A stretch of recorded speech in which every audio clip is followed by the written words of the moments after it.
This webinar is part of MPQ's series on Peek Beyond the Curtain, which seeks to help nonprofits understand how various types of philanthropy and foundations approach their grant making.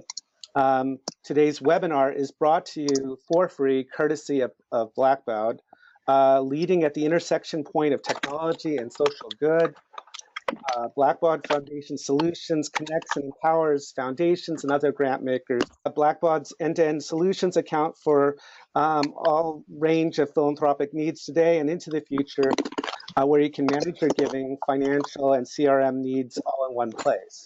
And I'm very proud today to be joined by some extraordinary leaders who are working in Southern philanthropy. In particular, I want to welcome Ryan Schlegel, a Senior Research and Policy Associate at NCRP. Ryan is co-author of As the South Grows, which is a multi-report project that NCRP is conducting with grantmakers for Southern Progress to examine how philanthropy can partner with community groups to increase the power of marginalized communities in the South. We'll begin with a short video interview between Nonprofit Quarterly's Editor-in-Chief, Ruth McCambridge, and Ford Foundation President Darren Walker. After the video, Ryan will moderate a discussion with Esther Calhoun, who's president of Black Belt Citizens Fighting for Health and Justice, Flozell Daniels, president and CEO of Foundation for Louisiana, and Allison Corwin, Program Officer of Sustainable Environments at the Cerdna Foundation. We'll also be sure to allow ample time for your questions. At any point in the webinar, please feel free to ask your questions in the question box in the GoToWebinar panel. I'll be monitoring those questions throughout our conversation today, and we'll ask as many questions as possible to our presenters at the end of the webinar. You can also post your comments, questions, and other reactions online with our special hashtag, and it's hashtag Fund the South. Thank you for being with us today. We're very excited to share this topic with you. We will go now to the video and then directly to Ryan, and we'll begin to take questions a little after 3 Eastern time. So with no further ado, on to the video. Hi, my name is Ruth McCambridge, and I'm the Editor-in-Chief of the Nonprofit Quarterly, and I'm here today with Darren Walker, who is the President of the Ford Foundation. And we're here today to talk about philanthropy in the South, or the relative lack of philanthropy in the South. And this is done in conjunction with a webinar that looks at philanthropy and organizing, particularly in the area of environmental justice. Thank you very much for talking to me today, Darren. You speak a lot about people who do not have influence, access, agency, resources to have their voices be heard in our democracy. And it feels to me like this is very much an issue in the South. So I wonder if you could talk a little bit about your experience of that lack of investment. Well, I'm so glad that you've taken up this issue, because this issue for me is quite personal. Right. I was born in the American South. I'm a son of the American South, like many New Yorkers who hail from the South. I still think a lot about the challenges and opportunities and the biases that exist against the American South. So when we talk about philanthropy in the American South, we have to first understand that philanthropy is a function of wealth and power. And the reality is that per capita income and GDP in the South, in those southern states, is lower than it is in much of the rest of the country. So on some levels, it's not surprising that there aren't more big foundations. Mm-hmm. That's not to say that there aren't wealthy people, because there are wealthy people in the American South, and there is huge inequality. There's a portfolio of remarkable organizations who are courageous and resilient, even in the face of very little local support for their work. Hope Enterprise and the work of Bill Bynum, the work of Self-Help and Martin Eakes, the work of some of the women of color-led organizations around reproductive justice in Alabama and Mississippi. We have to think about ways to encourage more local philanthropy, and that is hard. And often the powerful and privileged aren't interested in challenging paradigms of power and privilege, because they and we, because I am among the privileged in this country, we benefit and from those very same structures and systems. And so we have to be willing to hold the mirror up to ourselves as people who are privileged in this system and ask, how do we broaden the circle of inclusion? How do we ensure that our country's ideals for opportunity are actually realized? Right. And there is no place in America where we're more challenged in this regard than the American South. Right. It's interesting you bring up the leadership of women of color and grassroots groups, because some of the work that's been done in the South, despite the lack of philanthropy, despite a really robust infrastructure, is remarkable. What do you think are the opportunities being missed at this point by not having a robust philanthropy in the South? Well, the opportunity that's being missed is that we are leaving entire communities. We are leaving on the table human capital that can be invested in and leveraged for productivity, for more productivity and more justice. And so what I'm interested in is helping philanthropy to understand the opportunity that we have to empower. And when I say empower, I don't mean in a patriarchal, patronizing way empower. I mean to really listen to the voices of the people who are closest to the challenges we are missioned to solve. So what is it that you would recommend to other foundations in terms of national foundations, in terms of putting money into the South? Well, first of all, I don't want to give the impression that there is no philanthropy in the American South. There are some remarkable, hardworking organizations, philanthropies in the American South, and we should be looking to them for advice and counsel on how to engage in their region, in their communities. The second is our staff shouldn't be so far removed from the community that we need translators.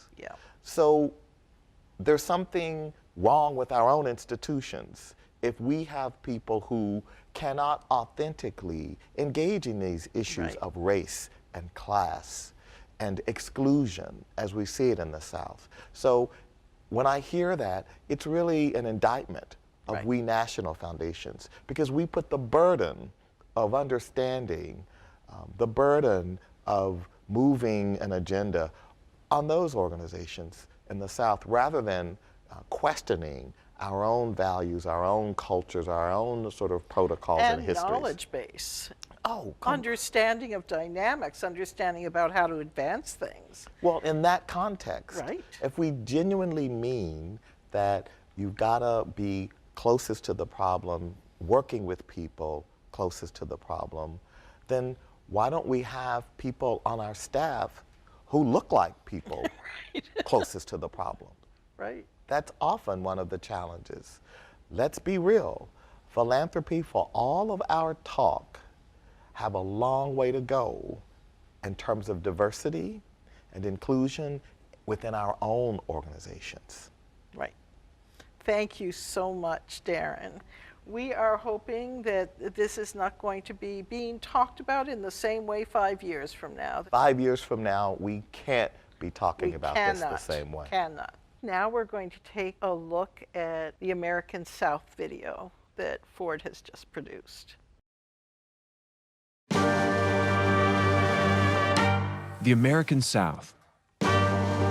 13 states in the Southeast stretching from Virginia to Texas. A region with a shared social, economic, and political history that has greatly influenced the trajectory of the country since the United States was born. And today is no exception. We must love each other and protect each other. Today, the South is in the midst of a historic transformation. Live in healthy communities that will have a profound impact on the entire country and on our collective future. Here's why. The South is powerful. The South is the fastest growing region in the U.S. Half of America's population growth over the last 6 years has been in these 13 states. And with this growth comes rising political clout. Right now, the South is home to 1/3 of all electoral college votes, which determine who becomes president. And after the 2020 census, the region is likely to gain 5 more congressional seats. This means the South has growing potential to influence the priorities of the whole country. The South is diverse and dynamic. The South is white urban and rural communities. And it is home to the Black Belt, a stretch of counties with large African-American populations, both urban and rural. Today, half of all African Americans in the U.S. live in the 13 southern states, and return migration is bringing more and more African Americans back to the South. But it's not just black and white. 7 of the 10 states with the fastest growing Latinx populations are in the South, and 4 of the 10 states with the fastest growing Asian and Asian American communities are in the South as well. And gay, lesbian, and transgender people are building their futures in the South's big cities and its small towns. Throughout these communities, the South is home to innovators, artists, and activists. Let's change the world, y'all. With a deep love for the region and the drive and passion to make it thrive. The South is an incubator. Many of our country's most regressive policies were and are forged and tested in the South.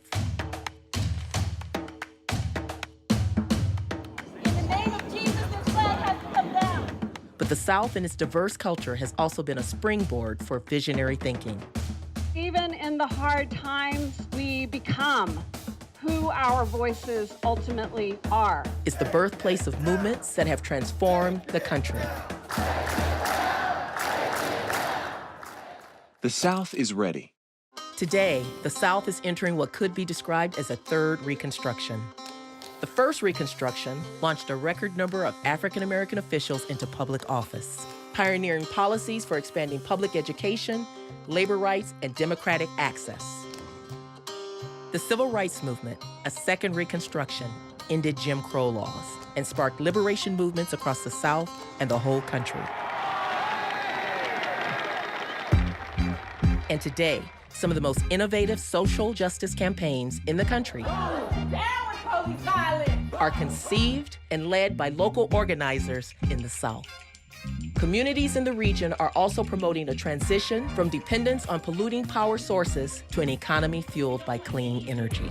We want a just transition, one that is equitable to all. These are some examples. There are countless others.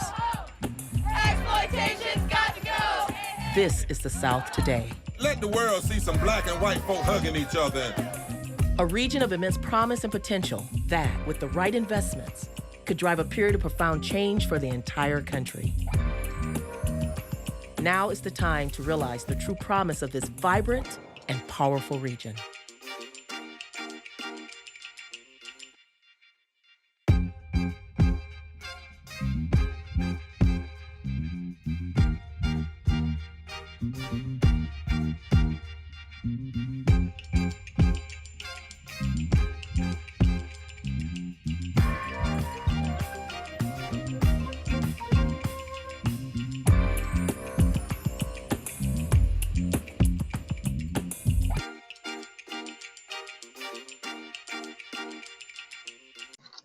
Okay, so we'll now kick it off to Ryan, who will moderate the panel.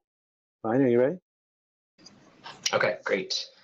So thank you to Steve, and thank you to Ruth and everyone else at MPQ for hosting this conversation today. We're really excited to be here with you all.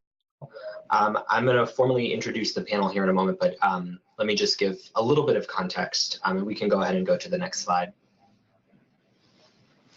So Darren's comments in the video that followed did a really great job of setting the context for this conversation, but I wanted to lift up one of the things he said in particular, and that was, quote, "In the South, we are leaving on the table human capital that can be invested in and leveraged for more productivity and more justice," end quote. That's really been one of the guiding principles for NCRP's work in the South, so I wanted to emphasize that in particular. We can go to the next slide. So NCRP's work in the South has a name. It's called As the South Grows, and it's a collaborative initiative between NCRP and Grant Makers for Southern Progress, or GSP. NCRP is a national research and advocacy organization pushing philanthropy to invest more in work that leads to equity and justice nationwide. And GSP is a regional learning hub for foundations interested in investing more in Southern justice and equity work. We can go to the next slide. So the backbone for the As the South Grows campaign is a series of 5 reports. The most recent of those reports was released in November. It was called Weathering the Storm, and that's the report we're going to be diving more deeply into today. There are 2 reports in the series that have yet to be released. One of them will be released later this month in February, and the other will be released in May of 2018. I know the slide says April, but it'll be May. You can access all of that research online on our website at ncrp.org. We can go to the next slide.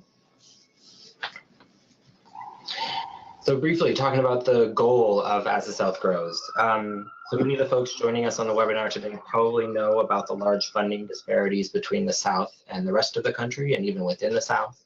And As the South Grows is really out to chip away at some of those funding disparities by providing tools for both national and Southern funders to drive more resources to Southern social justice work. We can go to the next slide. So let's talk a little briefly about some of the data behind those funding disparities, and we can go to the next slide. So these data represent funding per person in a few cities, states, and regions from foundation located anywhere in the country between 2010 and 2014. And I'm going to say that again because it was a lot of information. So these data represent funding per person in the places listed there on the left from foundations located anywhere in the country between 2010 and 2014. So we can see that the national rate in these 5 years was about $450 per person. And you can compare that to the rate in the Alabama Black Belt of just $28 per person. That's a pretty big disparity. And even within the South, we can see that the funding varies, right? So if we look at Orleans Parish, where the city of New Orleans is, we can see the rate there in these 5 years was about $1,800. But in Southern Louisiana, in the parishes outside of Orleans Parish, the rural parishes there, the rate was only $31 per person in these 5 years. We can go to the next slide.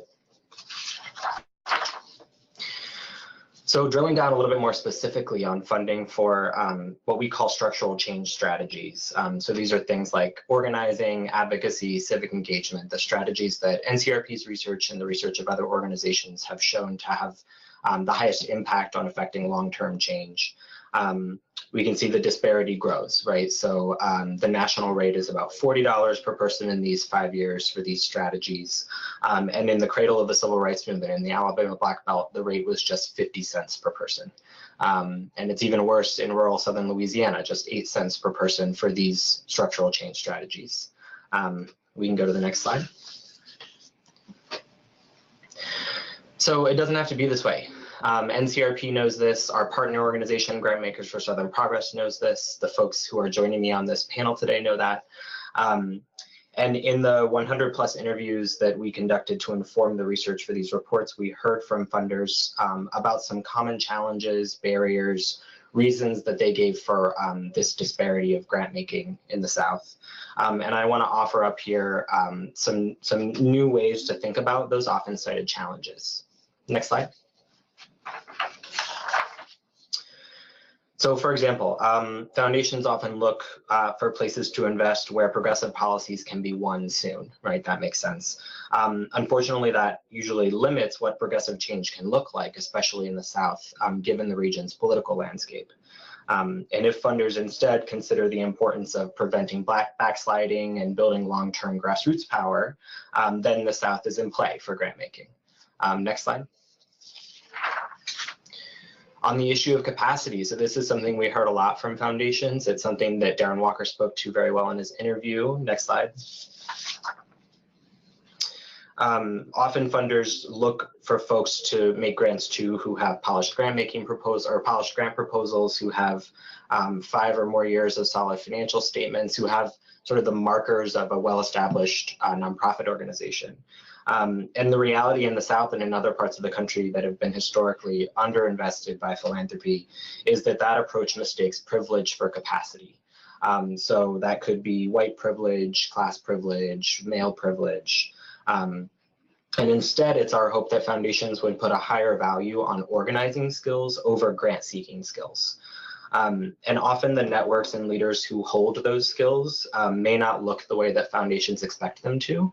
And often those networks are led by women of color, especially in the South. And that means that they're at an even greater disadvantage when it comes to seeking grants. So next slide. On risk, next slide, please.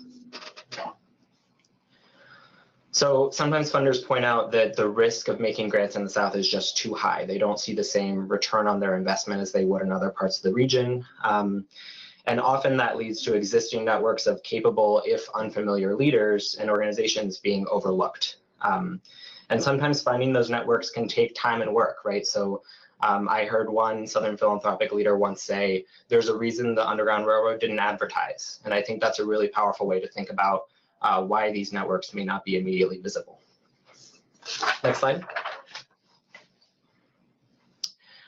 So I've really just scratched the surface of the research that's included in As the South Grows. I encourage folks to check it out again on our website. But now I'm going to segue to our panelists. And I'm really excited to be able to introduce 3 leaders who are committed to the hard work it takes to build on the human capital that Darren referenced in his interview and to build a better South.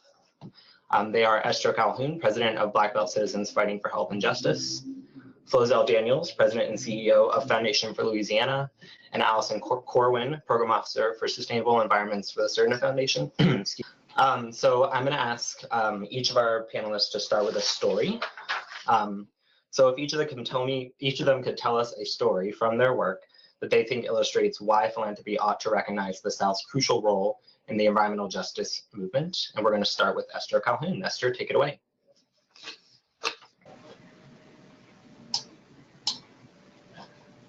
Okay, well, while we work to figure out whether we still have Esther on the line with us, let's go to Flozell Daniels from Foundation for Louisiana. So Flozell, tell us a story from your work that you think illustrates why philanthropy ought to recognize the value of the South in movements for environmental justice. Great, thanks a lot. I really appreciate being here with everyone. Let me check and make sure you guys can hear me. Does it sound pretty good? Good, okay, fantastic. Well, listen, I'll try to be really quick so we can dig deeper into the conversation, but I was thinking about this notion of telling a story.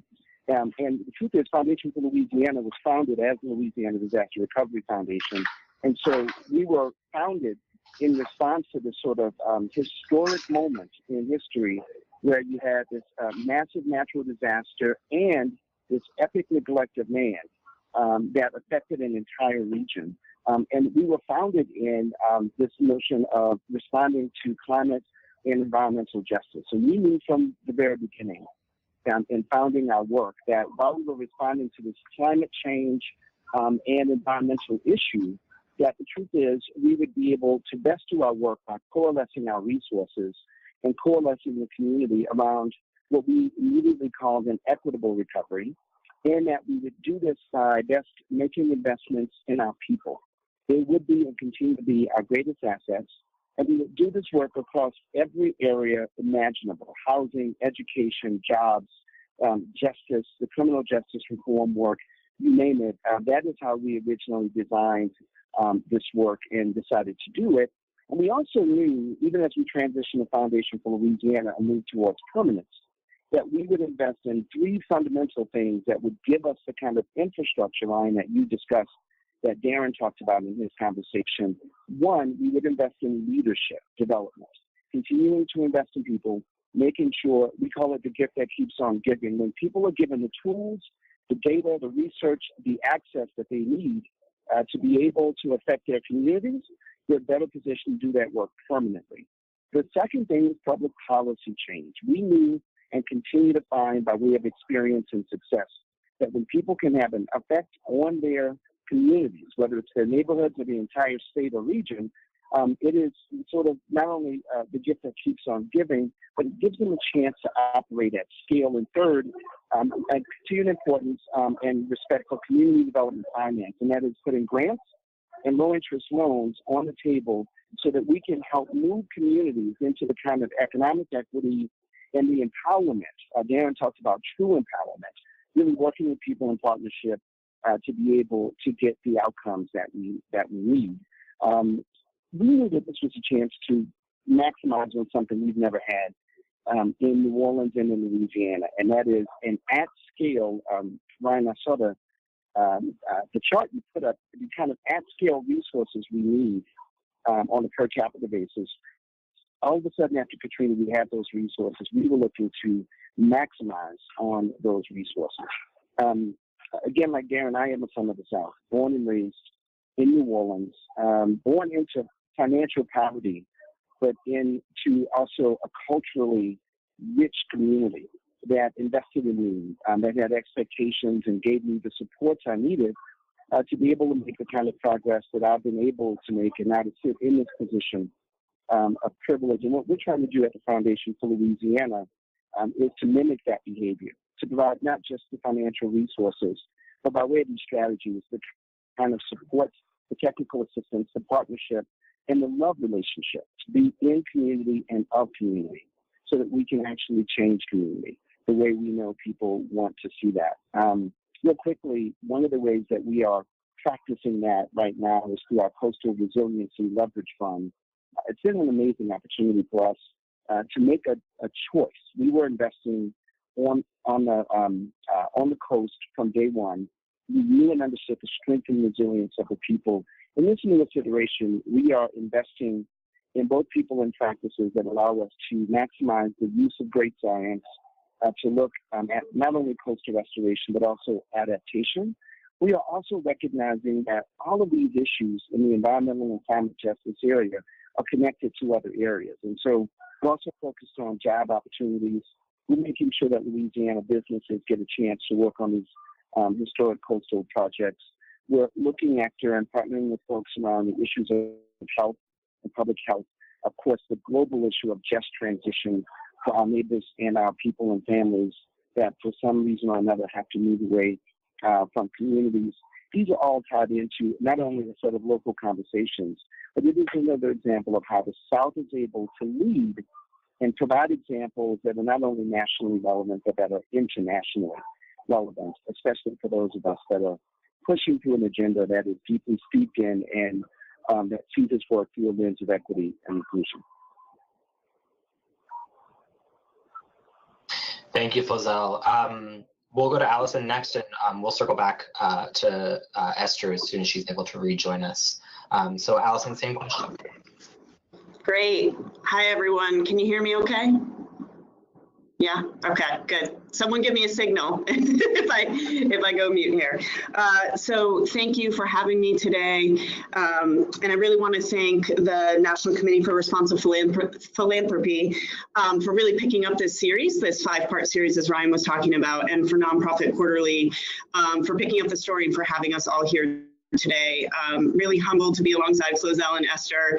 Flozell, always inspired by you, so thank you for that story. And so I'm going to share a really different perspective. First of all, I live and work in New York City. I'm from the Northeast. And so that brings a set of opportunities for me to learn alongside y'all today and really listen.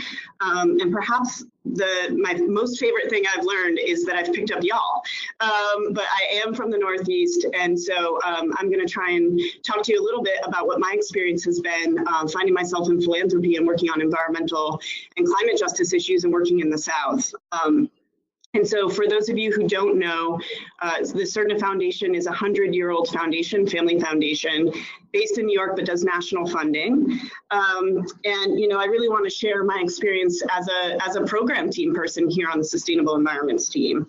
And so I think over time, there have been grants made in the American South by the foundation through our various programs. There was a collective strategy in New Orleans for 8 years post-Katrina, as Flozell well knows. And that fund has sort of been redesigned and absorbed into our program area. So there's been work across the institution and through the programs.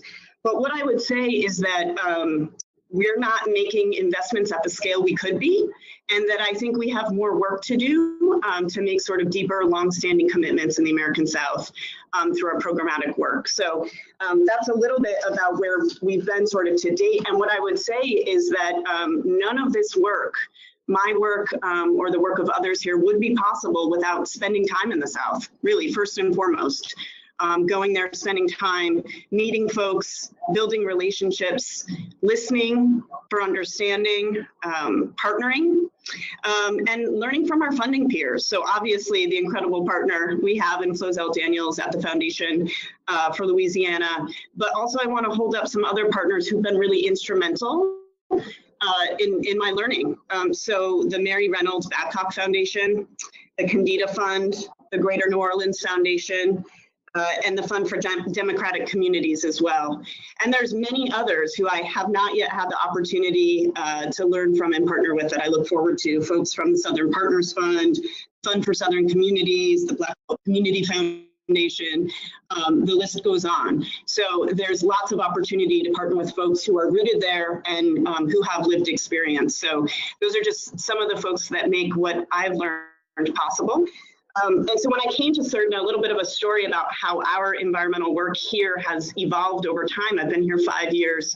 When I got here in 2013, our team had just launched a new strategy around infrastructure. It was around energy and transportation and water and land use, and looking at these things as interdependent and integrated rather than separate systems. And that was great. I was really excited about an integrated infrastructure approach.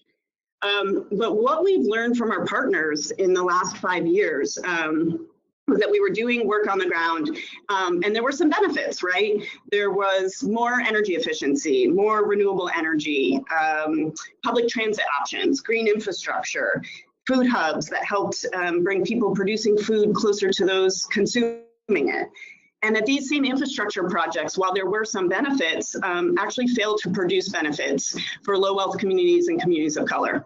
And that became really clear. And as we grew into that new strategy, we noticed we were falling short of our intended impact to promote social justice. So then you have to kind of hold the mirror up and ask yourself, what's going, what haven't we considered?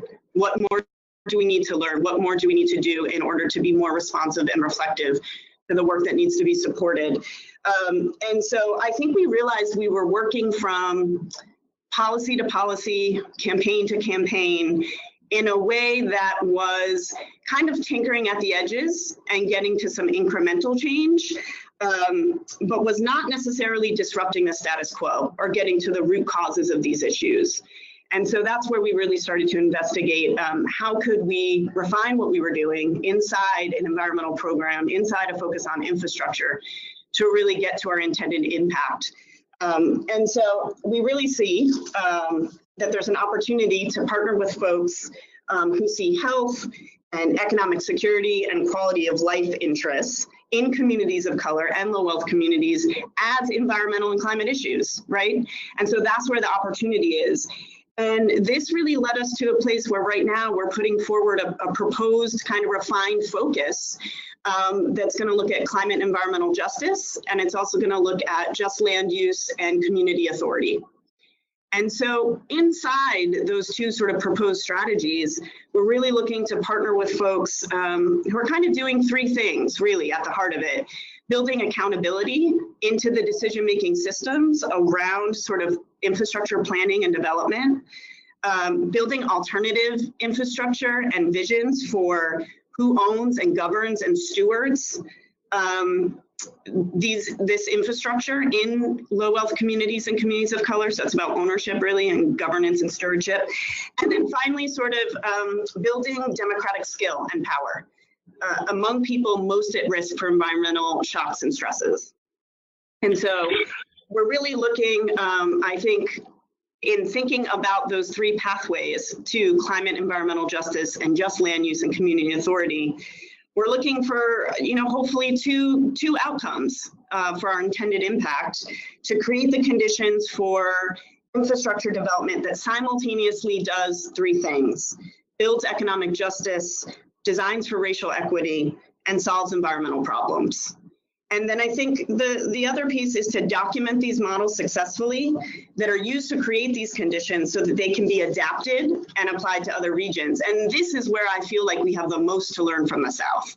This is the place where we can do the deepest learning, because the South has the most to teach us about being on the front lines of extraction and climate disruption. Many folks and many communities are already dealing with a changing climate and, again, climate disruption. And so I think in the South, we find our leaders and our visionaries who can lead a path forward about how to address not just environmental degradation, but also climate disruption. So I'll stop there and maybe see if we have Esther back. I'm back. Yay! Yay! Thank you, back. Alice. Esther, we're glad to have you back. So I'll restate the question and we'll go straight to you, Esther. So please do tell us a story from your work that you think illustrates why philanthropy ought to value the South and Southern organizing within the environmental justice movement. Okay, I know I missed my introduction part, but I just like jump into where we are now with being a frontline person and being not having a PhD, how people understand people that are on the front line that have their own hand skill by saying, I'm doing all the work. Our group is doing all the work in Black and brown communities that are most impacted. And we are the ones that are less the less one getting funds when we are the ones that's on front line. By my experience of doing environmental injustice, is just a struggle of from police brutality all the way down to child and children molested. And people really don't understand the part of living in poverty. It's not that. The point is, people don't understand. We don't have money. We don't have funding. We go hand in hand. And as women's empowered, that's what we're going to do in 2018. We're looking at women's getting empowered. Because women are the ones that know how to struggle. And with some of our fundings, we have learned people how to deal with healing. During our fundings, we have people that come in to show how people are healed from all these problems of being stressed, property taken away from them, from intimidation. People intimidate you, from lawsuits, from the $30 million lawsuit to almost anything you can name. But how do we really explain to funders how desperate we are in need in the rural South? I mean, where people are doing hand in hand, or corruption is the most, that's what's mostly happening, is corruption. And not only that, voter fraud. How do we get this stuff done without funding? And I'm trying to feel my way, y'all just, because I've been out of the loop. But my thing is staying focused, stepping out your comfort zone, because many times I step out my comfort zone because I don't have the money. By being the president and being a Black struggling woman, living in poverty is very hard for me, but I have to stay focused. With white supremacists and all this, people don't like to say it, environmental injustice, racism. People will not say racism. Those are our problems. Until we step out our comfort zone, we're not going to get anywhere. Not nowhere, because that's where we are.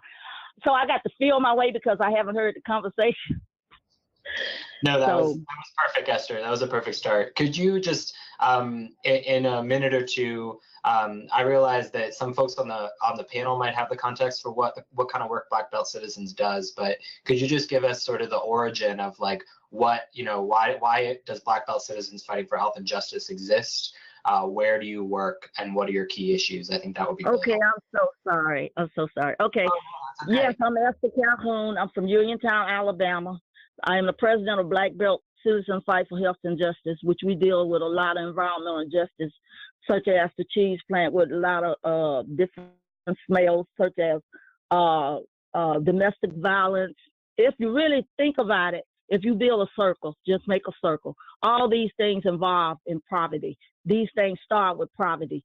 People's killing each other, police brutality, voter fraud, all the things that you can name this is what happened in these kind of areas. So I grew up in Uniontown, Alabama, Perry County. It has not always been this way.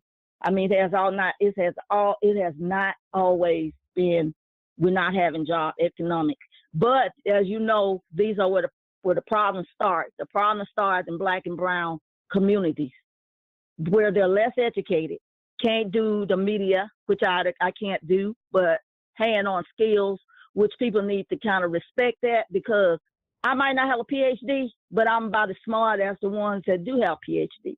And that's where we're the ones that really need the fund. And frontline people and the people in the community know it more than anybody.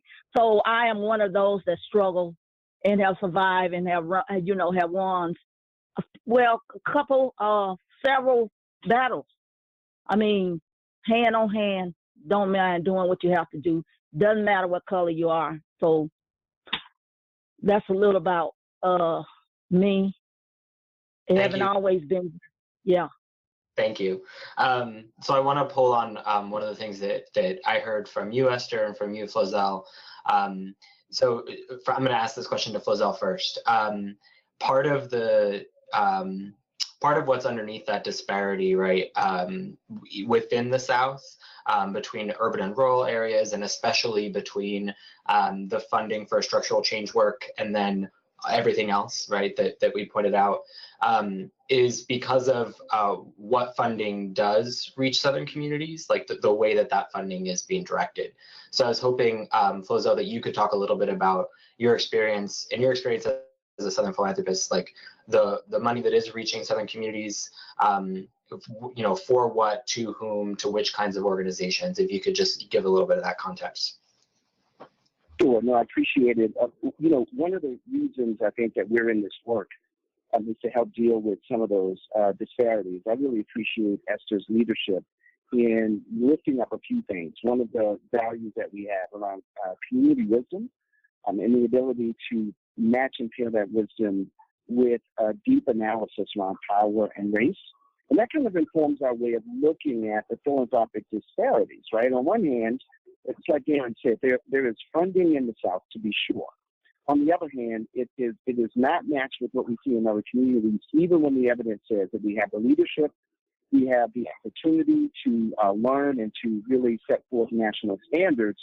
And we have to deal with some of the really tough conversations. I think in your presentation, you talked about risk mitigation. The truth is, most foundations are structured and set up in their grant making and their support work to mitigate risk. And the truth is, we believe philanthropy should be the place where risk is being taken, particularly in the American South. That's just a perfect example of where we should be making the kinds of investments that allow us to not only make tangible progress that we can measure, but the kind of cultural investments that lift up our work philanthropically. And the truth is, we have some issues around risk mitigation. We have some issues, I think, philanthropy around bias, particularly around racial leadership. And to just translate what I mean there, it's really tough when you look at most people's portfolios and see how few Black-led organizations are being funded, how few Native American-led organizations are actually being funded versus the number of white-led organizations that are being funded to support sort of fixed issues in those communities. The same thing with Latinx communities. So part of the message that we've been sharing with our funding partners, who we're so glad to have, like Ford and Kellogg and others, is there's a real opportunity to continue to invest and to push on the margins of risk, because that's where the answers are. The solutions are not only closer to the ground, they are with the people who have had the experience that you're trying to solve for, who now happen to be either as individual leaders or nonprofit leaders or staff or in other spaces in the public sector. They now have a chance to fight the good fight. They should and must be getting the resources. Our experience at Foundation for Louisiana, in partnership with many other funders, is when we make those kinds of grants, when we make those kinds of loans, when we show up as partners, that means putting some skin in the game, by the way. We don't just make grants and not show up for the legislative meeting or show up in community where the tough conversations are had. You have to do all of those things. You then begin to see the outcomes that we say we want to see when we do our strategic plans and put our measurements together and do our evaluation, that's the real opportunity, I think, for American philanthropy in looking at leaders in the South and looking at Southern communities. And I think that's the way forward for us. Thank you, Flozell. So I want to go to Allison next, because I'd love to hear, Allison, as a national funder, how you all think about risk as it relates to funding in the South. Because, you know, as I said, in the 100+ interviews that we conducted for this research, that was a refrain we heard a lot from national foundations. It's not worth the risk that, you know, X goal is not going to be achieved with this grant in the South. So could you talk a little bit about how you think about risk as it relates to your Southern grants? Yeah, and I think Flozell actually said it perfectly. And if we're not here to take risk, I don't know what we're doing, quite honestly. So, you know, and I think sometimes funders can put risk up as a screen to hide behind something that there may be other reasons, right? And so I guess what I'd like to pull up a little bit in your question, Ryan, is where I see some of the challenges about why we don't see more national funders funding in the South. And I think sometimes that's called risk, but I'd like to just give a few observations. So I'm sitting here at Cerna that's in New York. We're not based in the South, right? Like, let's state the obvious, some of the structural issues around how few national funders are actually physically located in the South. So I think starting there and thinking about, you know, it's worth sort of looking into how many national funders have staff who are from the South. And who have some lived experience that they're bringing to the table inside their program teams. And I think that's important. And I think, you know, for folks like me, that means I have to intentionally learn and listen and build an analysis and figure out how to build relationships where I can have some trust. And so, you know, I'm always reminded of something that Ed Whitfield tells me often. He works at the Fund for Democratic Communities, and he talks about building trust with folks, between funders, with folks on the ground, anyone you're trying to do work with and work in community. Listen, you got to find some work to do together first, which means you have to be there, right? You got to find work to do together. You have to make promises to each other. You have to keep those promises, and when they're broken, talk about why, and then repeat that pattern of behavior over time. And I think time is critical. This is not something that happens in a 1-year grant cycle or a 2-year grant cycle. This is about sustained relationships and really investing. And if you're not from the South or you don't have that lived experience, you have to make an intentional decision to learn and to spend time and to build relationships. And so I think that has been a challenge on the national level for national funders. That's a choice that you have to make, I think, intentionally. And something else I'll just sort of say is that work is relational, right? This work is very relational. And at the end of the day, these foundations and institutions are just made up of people. And so I think staff transition, when staff leave philanthropy, I think that is really hard when folks like Esther and folks in the field and on the ground doing the work have made relationships with you, and then you transition to a different position. So I think thinking about how that's disruptive for the field is really important. And then I do want to say, Ryan, sort of tying this back to some of the challenge, is that I think I'll speak sort of from my experience or what I've witnessed, is that there's chronic strategic refinement going on in philanthropy. And I think it's really important to acknowledge that and to figure out how to plan for it and address it so that it's not as disruptive to the field. And so I think sometimes, you know, that's just something that I've witnessed as another challenge. And I think I just want to say one more thing about work being relational, because I think that is really, really important. And it's also important to acknowledge that, to Esther's point, you don't know who you don't know. And some folks get access to you and other folks may not. And so it's always really important, I think, to have a practice around asking sort of who's not in the room. Who are you partnering with? Who else needs to be resourced in order to make your collective work possible? And so I think that those are a few things I'd offer. I hope I answered your question, Ryan. You did, thank you. So I want to pivot on one of the last things that you said about about who else is in the room with you and who needs to be supported with you. But first, I want to encourage everyone on the line to please do submit questions for the panel. We've got about another 10 minutes of our conversation, and then we're going to open it up to you. So please do type your questions in the little box, and we'll get to them. So Allison, to your point about who are your allies, who's in the room with you, who else needs to be resourced, Esther, I was hoping that you could tell me a little bit about who those folks are for Black Belt citizens. Who are your key allies? I know that you all are not doing this work as an island in Uniontown, that you have allies across the region. I'm thinking specifically of folks like Project South. So I was hoping you could talk a little bit about who are those folks for you that sort of that are in the room with you, who you consider allies. Oh, okay. Project South, Black Lives Matter. I mean, it's mostly everybody just fighting the struggle that I could see by me being an activist.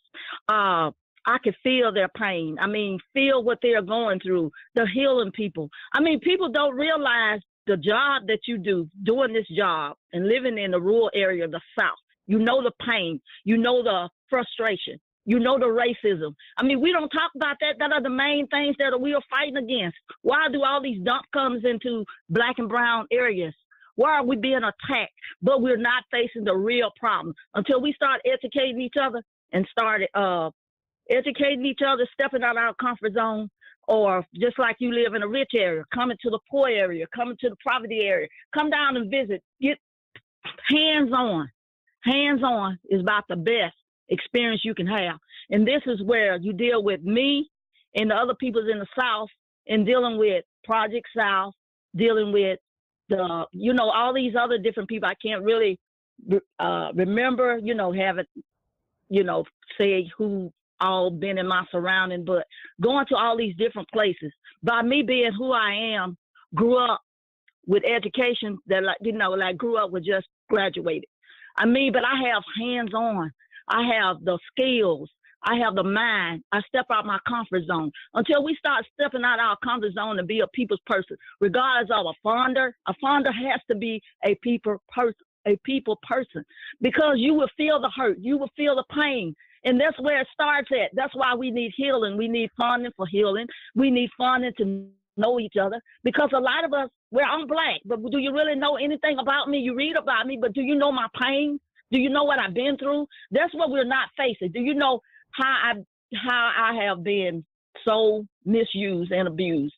But I'm still standing, but I love people. And that's where we need the funding to understand about living in poverty, poor, don't know which way to turn. But the only thing you have in the rural area, this is where we raise your cows. We send all our vegetables up north. This is where the funding needs to be. This is where the concerned people's other funding need to come to Alabama, come to Uniontown. Come to Uniontown, you'll get a great experience to see what environmental injustice that we go through. But I know I'm not saying all that you need to know, but I get so excited because I want listeners to really understand poverty is not that we can't or we won't try to do for ourselves, but in order for us to do anything, we need the resources. No, that was perfect. I'm glad that you invited folks to Uniontown, because I was going to invite them for you if you didn't. So I'm glad you did. Go to Uniontown, everyone. Hang out with Esther. You will learn. So Esther, what you said was a great segue into another question that I wanted to ask about skills. So Esther talked about, she as an organizer, as a community leader, has hands-on skills, people skills that are valuable for her work. She also talked about funders needing to step out of their comfort zone. So I want to go to Flozell, and the question for you, Flozell, is what's the skill set that you think that foundations, both national and Southern foundations, need to build in order to be a partner to Esther and her peers across the South? Yeah. One of the things that we see works best, both in our relationships with national and regional funders and in our relationship with our grantee partners and communities, is for us to have the kind of internal capacity to understand networks and power. And I think there's a real opportunity in this next generation of philanthropy leadership to think about how is it that we begin to understand the development and support of networks that allow us to achieve the things that we want to achieve. I'll give you an example. we had a chance last year, just by way of some analysis and happenstance, to work on some historic criminal justice legislation and reform in Louisiana. No one ever thought it would happen. We're the most incarcerated place in the world. We have a terrible history of a deeply racialized history around incarceration and Jim Crow and 21st century slavery and all the things that we know we've been working on. But we did something really interesting through the Greater New Orleans Funders Network.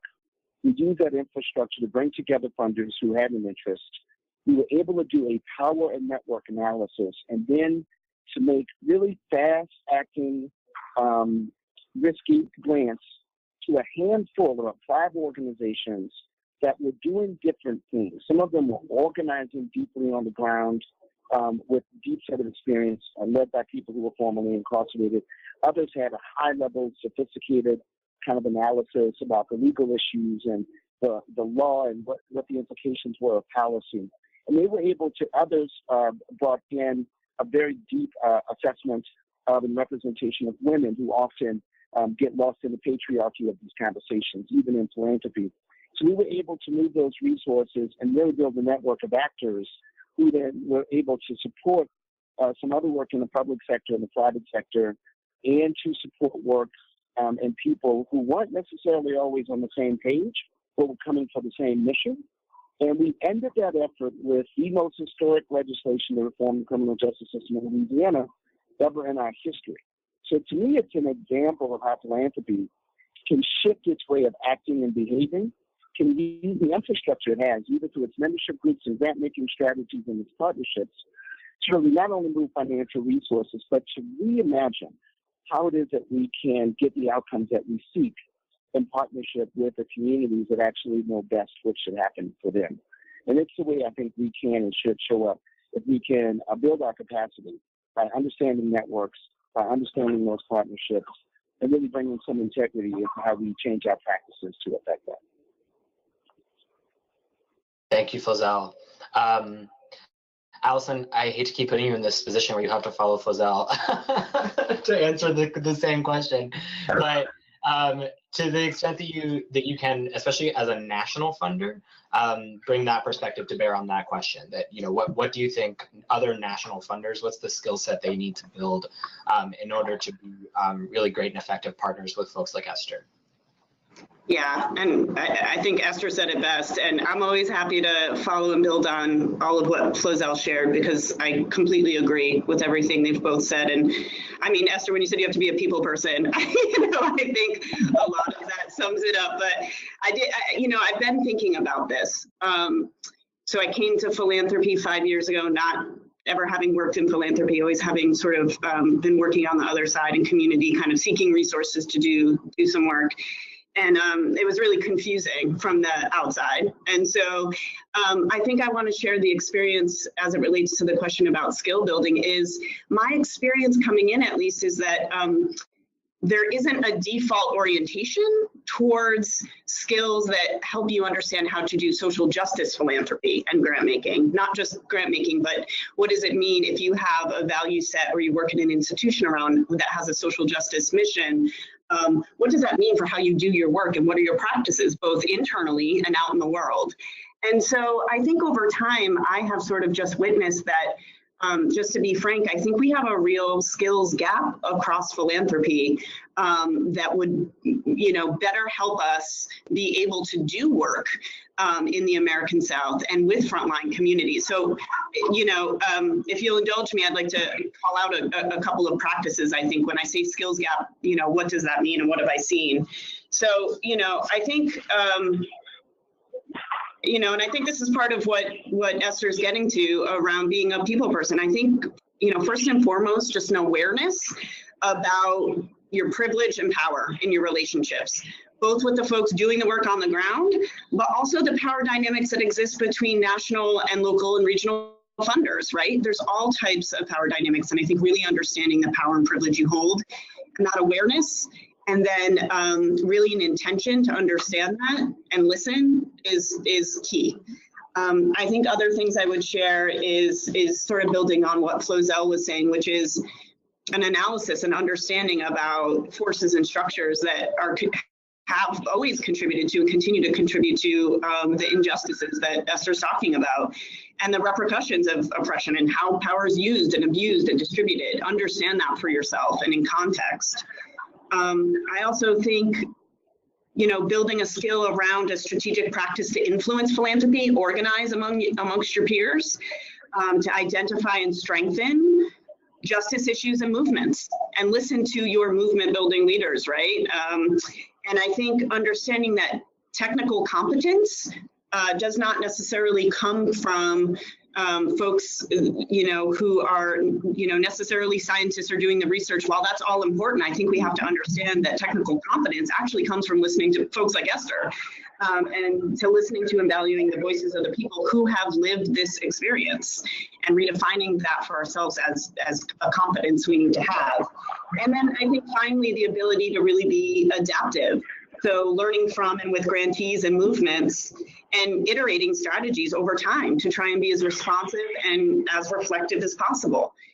And so for me, those are skills that I think are really important. And what I would say also, Flozell was talking about the Greater New Orleans Funders Network. I do want to call up for my funding colleagues that are on this call that it's really important to seek out spaces, I think, where you can learn directly from organizations and leaders like Esther, and from funders rooted in the South, like Flozell and his partner. So it's important as a national funder to participate in spaces that I think both, where you can find a shared analysis, and with folks that want to do sustained work over time with each other.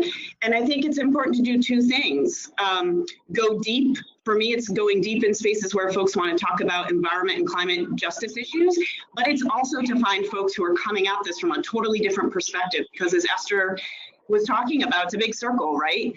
And so, she's teaching us about poverty, all of these roads leading back to poverty. And I think it's really important to sit in spaces with folks that are grappling and tackling very different issues, and try to find the shared space and a common language, and figure out how you have an analysis around root causes for yourself in that space.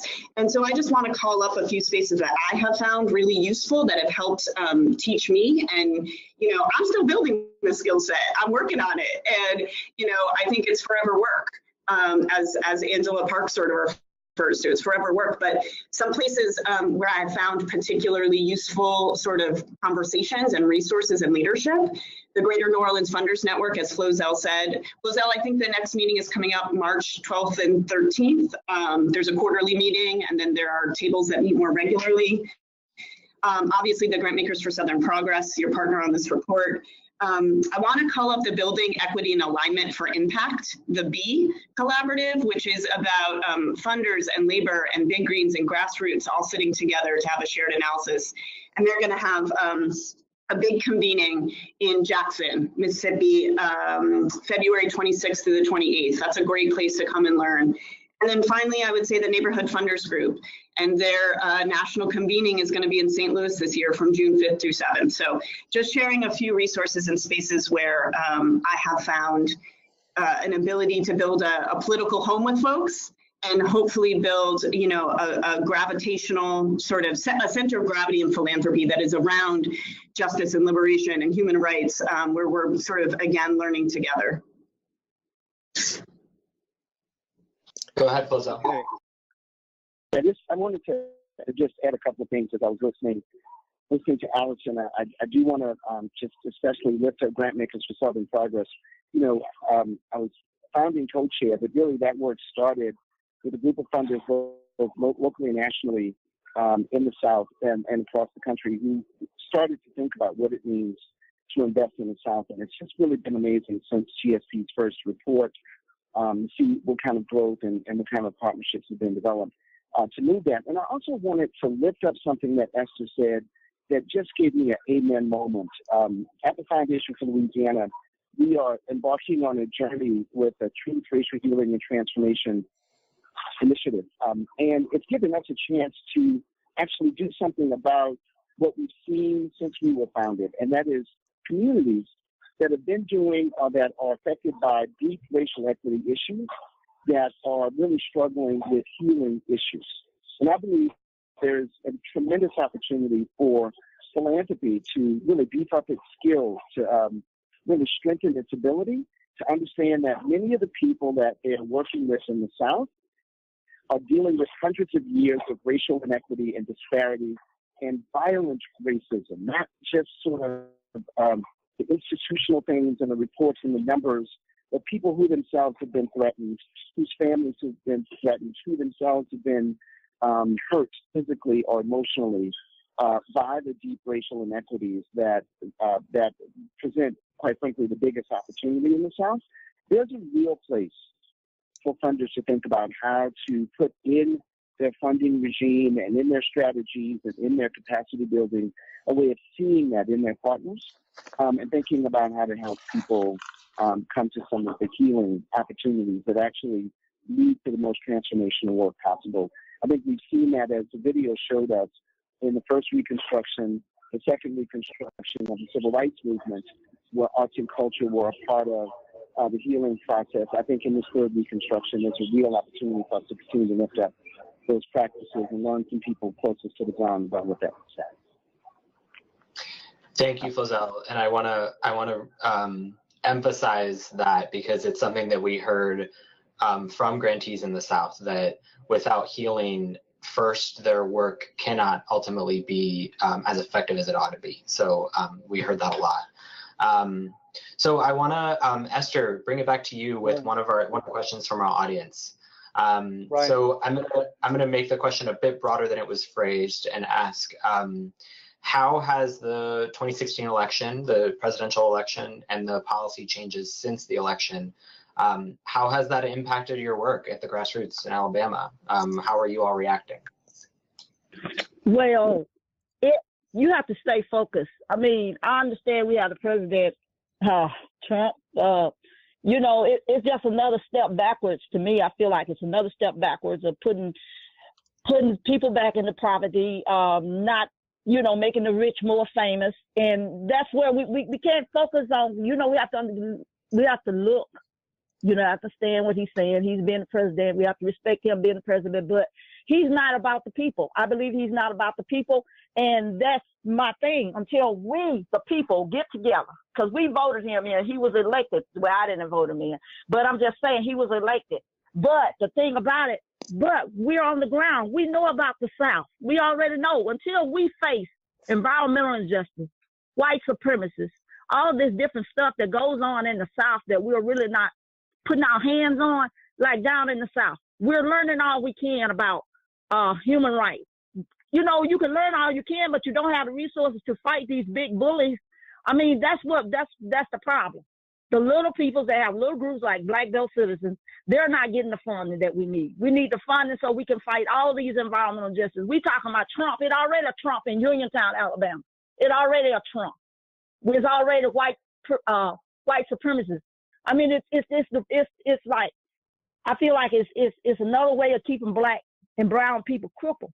I mean, we have our own property, but guess what? It's not gonna do us any good when it got all this environmental injustice. We can't live, we can't breathe, we can't do anything. All our rights is violated. But how can we fight these things without the money? You look at the education. Okay, you look at Alabama. The education-wise, everybody got PhDs, but a lot of people in the South don't have PhDs, don't have all these degrees by their name, but they got hands-on. If you look in the history, a lot of people that invented a lot of things, they couldn't read or write, but they had skills. But we overlooked those people in the South until we stop overlooking the little people, the women's in leadership. You got to respect who's in leadership.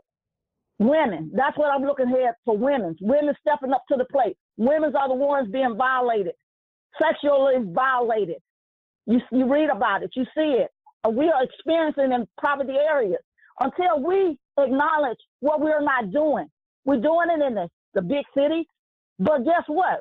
Y'all get all y'all food and everything from the South. Until we realize what we're doing with the ones who have the resources of not putting it in the places that need it, because we are trying to educate people.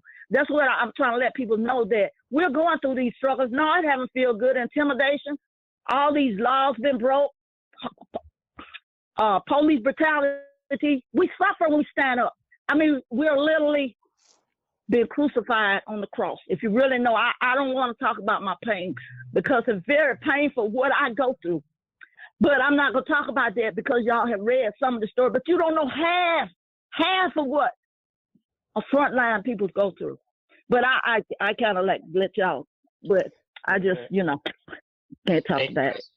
Thank you. I really appreciate the honesty and the passion. So thank you for the answer. I'm going to hand it over to Steve at MPQ now to handle some of the other audience questions. Okay, thanks, Ryan, and thanks again to the panelists. So we have a lot of questions and not a lot of time, but I'm going to try to go through a few of these. One of the questions, and Esther, I think I'm going to put this to you first and then to Flozell and Allison, but so the question came up in a couple of different ways that, philanthropy tends to look for data and evaluations and so forth. And of course, evaluations cost money. So in a sense, frontline groups like your own often have difficulties making the case to philanthropy because you don't have the resources to actually create the data that show that you've been effective. How have you worked around that? And is there more that the funders can do to, obviously they want to have some way of knowing that there's effectiveness, but also not have that cripple the actual work? Okay, first of all, you got to believe in what our work is. I mean, you got to believe in what I'm doing, the Black woman living in poverty. Can you trust me with your money? You know what I'm saying? Can you trust my group? Can you trust people like me that are going through the same thing? That'd be the first question. But we have had donors that donate to Black belt citizens. I mean, we have funded. We are our sponsors is Project South and BBC. Fighting Black belt citizens, fight for health and justice.com. You can look it up, find out how you can help with our cause. But you got to believe in what we're doing. I mean, if you don't believe in our cause, then what I'm saying, and you reading about me, it's not worth a hill of beans, But people that believe in my fight, they're the ones that has been sending funding to our organization. Thanks. And any thoughts on this issue? I mean, Flozell and Allison, I'm sure you've had to read evaluation reports often. Sure. Is there a way to make it more friendly to groups like Esther's? Yeah, I want to lift up the point you made, Steve, about the expense of evaluation. I think there's a real 21st century opportunity for philanthropy to think about shifting those resources to a more formative approach that's much more hands-on, that allows us to have in our relationship with grantees and with other partners a way to do iterative touch-ins that actually represent evaluation in real time, that make it much easier for our grantee partners on the ground to share information so that we can make course corrections and then move in that way and really do some adaptation in the boardroom with the staff and with the board of philanthropy to understand that we can actually shift evaluation to function in a way that allows us to not only make it more efficient for the people doing the work, but for us to move those resources into other parts of the work that actually help us get outcomes. And finally, I think it takes a long time. I was listening to Isabel Wilkerson a few days ago, the Warmth of Other Suns, talking about the Southern phenomenon, our relationship with America. And she said something that maybe is informative for us in philanthropy. She said, there's no one living today that will have spent as much time free as our forebears spent enslaved in America. All of that to say it takes time for us to make progress. These artificial timelines that we create in philanthropy sometimes. And I understand the construct of it, and I understand that it's beyond our power sometimes. But we really should be interrogating what role does evaluation play in actually elevating people who do the work long term, and how do we shift our behavior inside of philanthropy versus evaluation that's constantly pushing for people on the ground to shift their behavior in ways that make us more comfortable or that mitigate the construct of risk that we create. Yeah, and Allison, you talked about chronic strategic refinement. Maybe this fits in here. So one of the questioners asked for you to elaborate on that. Sure, and is it okay if I say something a little bit building on Esther and Flozell and sort of flow into that? So because I really agree with everything you both said. And Esther, completely trust. At the end of the day, it is about trust. And I think the other thing, Flozell, is time. You're right. And I do think we have sort of a disproportionate burden in philanthropy placed on the folks doing the work to be producing the outcomes and to be evaluating things. And I think it's important to ask the question, sort of, what information are you collecting as a funder and why? And I also think, in a way, we are collecting such rich data, and I don't think, in my experience, we're doing nearly a good enough job of sharing that information in a way that is useful to all of the partners doing this work collectively. And so for me, it brings up questions about, if you're collecting all that data, that's power. And you're holding on to that in a way. And I think if it's not distributed, that's something to sort of interrogate and to question in your practices about how information is shared. And so, trying to figure out how not to reinforce those power dynamics about the information flow sort of being a one-way path. And so I kind of offer two practices that I've witnessed that I think, start to get at what Flozell and Esther are talking about, which is, if possible, and understanding the tremendous constraints on folks like Esther's time, but where it's possible to co-create expectations of the grant and accountability for grant recipients, but also for, the funders. What does that look like? What does reciprocity look like there? And then shifting the emphasis and burden of evaluation to the funder, and to invite grantees to evaluate the funder, I think, rather than vice versa, would be really useful. And to listen to our movement leaders around what kind of information is useful to be distributed out of the kind of data that we're collecting. So two practices I would sort of just offer there. And Steve, you had sort of asked me a different question, which was, can you repeat that? Well, it was a related question, actually, because the idea was that, what part of this is not just evaluations, but what gets evaluated gets changed over time. I assume that's what you mean by strategic refinement. Yeah, and I think, I think you have to hold a delicate balance of being responsive and reflective of actually what's happening in the real world outside the four walls of your institution. That you have to do that, right? And you need to adapt. I talked about being, sort of adaptive. But I think there's a lot of intention and carefulness that needs to be paid attention to when you're planning and, talking to your partners who are doing the work. If you're planning on doing a refinement process, I think you've got to really plan for that and talk to folks and not disrupt the field, And so I've just witnessed that. I think,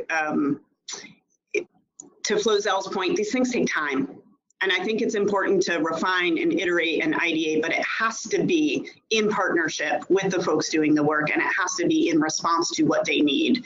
And so I think that was really my point there. Hopefully that answers your question. Yeah, great, thanks. And again, these questions are coming from audience members, so I'm just trying to relay them. Another question that came out was how to organize, what can groups that are investing in the South, like Foundation for Louisiana and CERDNA, do to sort of bring along other folks, and organize the philanthropic community? What's being done now? Is there anything that can be stepped up? Sure. Yeah, I got to tell you, and I think we mentioned this before, but I'll reiterate some of it and maybe expand, really utilizing some of the philanthropic infrastructure. First with Grant Makers for Southern Progress, which then gave us a platform to have a conversation in New Orleans, in the greater New Orleans area that we've never had before. And that is, what does it look like to have a table of funders where we can actually interrogate these issues and also bring some values around equity and inclusion and actual outcomes that we really cared about. And so we were able to create the Greater New Orleans Funders Network, which is in our case dozens and dozens of funders, both local and national, really building on lessons learned from around the country, but also doing some things that make sense, making sure that local leaders have an equitable seat at the power table, even when they don't bring as many resources as national philanthropy does, making sure that there is a deep racial equity conversation, as uncomfortable as it is, being brought to that table and thinking about what it means to bring that work back to your individual institutions. And last, really thinking about what does it mean for us to recruit other funders to the conversation. We're constantly looking for other people who care about the people in Louisiana, who care about the 5 or 6 issues around which we fund and other intersecting issues, and to give them a space. And I think this is really important, to give funders a space to be successful inside of their organizations, where their grant-making strategies and their policy strategies, creating a platform and to be successful in the South. And some of these spaces are created exactly to do that. Great, thanks. I'm going to shift it back to Esther. So there was a question, Esther, about small nonprofit groups, and you mentioned Project South. There was another question about co-ops. I know there's the Federation of Southern Cooperatives, not far from where you're located. How have you been able to use these networks and sort of, common cause to interact with philanthropy, and what's worked, and is there anything that could be worked that could work better? Okay. With Project South, and really people's testimony is the ones that really carries us over. But until we understand the part about environmental racism, we understand what the word racism, and understand putting that straight in front of seeing why people's in poverty, why people's land been taken away. Then you go back to, okay, co-op. Okay, a lot of people's property has been taken away, and especially in environmental and justice areas, how can you raise stuff? I mean, how can you raise your cattle? And it's being affected with these different environmental injustice things. But you have to look at, okay, we get new environmental students. What are we doing about that? See, we got to educate people about environmental justice, understanding Black people, understanding brown people, understanding poor people, poverty people. You got to go back to being a people's person. I mean, some of the students might have never been around a Black person before, don't even understand. They got to be educated. We got to bring this stuff to a table until people start understanding people and start trusting people and say the word racism. And we still going to have these problems, but we have to educate people, not be afraid to bring that into our conversation, because it's still happening. Racism, white premises, and this is where all these things is still happening. That's why we got to educate our people and not be afraid to say things. That's got to come in the circle.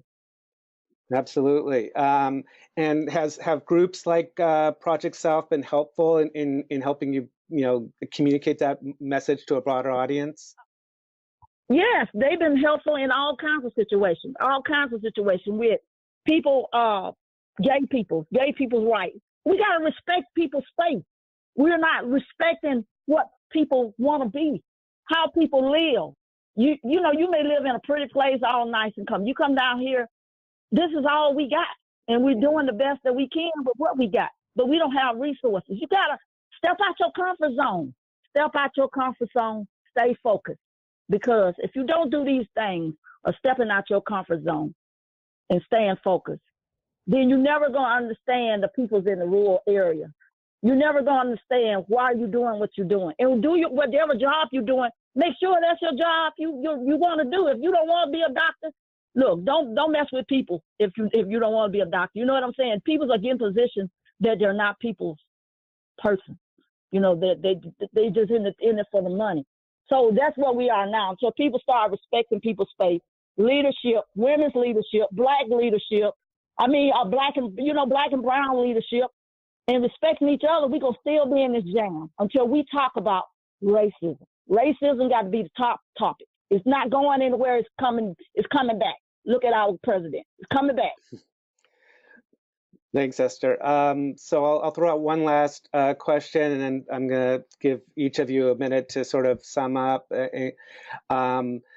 And it really, this theme comes up a lot. And actually, Esther's comments talked about, race and gender and class. But the catchphrase is intersectionality, right? And so there's race, there's class, there's gender, sexuality, there's disabilities, a lot of different intersecting issues, that you have to deal with when you're working with people, and how, can philanthropy and this environmental justice work act appropriately with an intersectional lens. You want to jump in?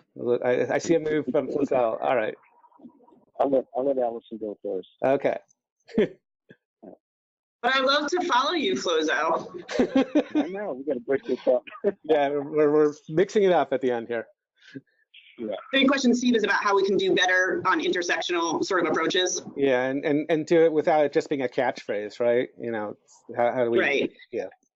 I mean, I think at this point, I probably don't have something new to say that I haven't said yet, but I'll just reiterate that I think in order for that not just to be a catchphrase, first and foremost, I think it's important to pull forward Kimberly Crenshaw, right?